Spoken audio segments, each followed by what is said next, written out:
బీహార్లో కూలుతున్న బ్రిడ్జీలు నితీష్ ప్రభుత్వానికి సుప్రీంకోర్టు నోటీసులు పంపించింది. వరుసపెట్టి బ్రిడ్జీలు కూలుతున్నాయట.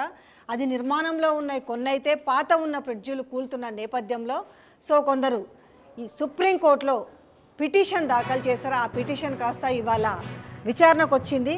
ఈ విచారణ నేపథ్యంలో నితీష్ ప్రభుత్వానికి నోటీసులు పంపించింది.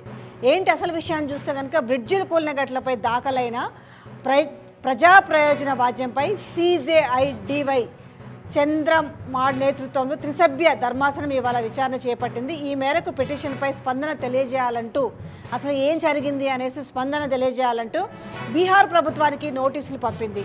రాష్ట్రంలో ఇప్పటికే అన్ని వంతెనలు నిర్మాణంలో ఉన్న బ్రిడ్జిలపై ఉన్నత స్థాయి స్ట్రక్చర్ ఖచ్చితంగా దానిపైన ఆడిట్ నిర్వహించాలని సూచించిందట సుప్రీంకోర్టు.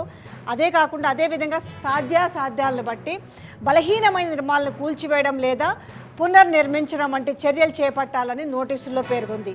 ఎక్కడెక్కడంటే కాగా, సివాస్, సరన్, మధుబని, ఆరారియా, తూర్పు చంపారస్, కిషన్గంజ్ జిల్లాల్లో ఇటీవలే పదుల సంఖ్యలో వంతెనలు కుప్పగూలిన విషయం తెలిసిందే.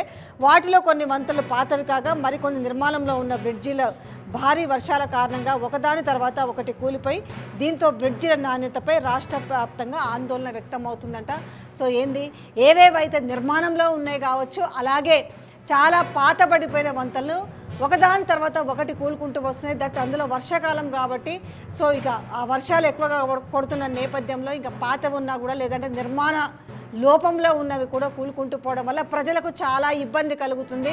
వాటి కింద ఉన్నప్పుడు అక్కడి నుంచి వెళ్తున్న వాళ్ళకి మరణాలు కూడా సంభవిస్తున్నాయి అన్న నేపథ్యంలో అక్కడ ప్రజావాజ్యం దాఖలైంది. రెస్పాండ్ అయ్యారు. మాకెందుకులని వదిలేయకుండా పాత బ్రిడ్జిలు కావచ్చు, నిర్మాణంలో ఉన్న వాటిని ఖచ్చితంగా చర్యలు చేపట్టాలి అనేసి సుప్రీంకోర్టులో వాద్యం దాఖలైంది. ఇవాళ విచారణ చేసిన తర్వాత బీహార్ ప్రభుత్వానికి సుప్రీంకోర్టు నోటీసులు జారీ చేసింది. ఇమ్మీడియట్లీ ఉన్న పాత స్ట్రక్చర్స్ కావచ్చు, కొత్త స్ట్రక్చర్స్ కావచ్చు, వాటిపైన కంపల్సరీగా ఆడిట్ చేసి ఇమ్మీడియట్లీ ఏమాత్రం బలహీనంగా ఉన్నవి కావచ్చు, నిర్మాణ లోపంలో ఉన్నవి కావచ్చు కూల్చివేయాలంటూ కూడా సుప్రీంకోర్టు తీర్పునిచ్చింది. ఏదైనా కూడా అంటే ప్రజలు రెస్పాండ్ అయ్యే విధానం ఎంత ఫాస్ట్గా ఉందనేది అర్థమవుతుంది. మనకెందుకు లేని వదిలేయకుండా వాళ్ళు వాద్యం ఒక పిటిషన్ దాఖలు చేయడము, దాని మీద విచారణ జరగడము చాలా వరకు మన కాడికి వచ్చినప్పుడు చూసుకుందాంలే అనుకుంటుంటారు.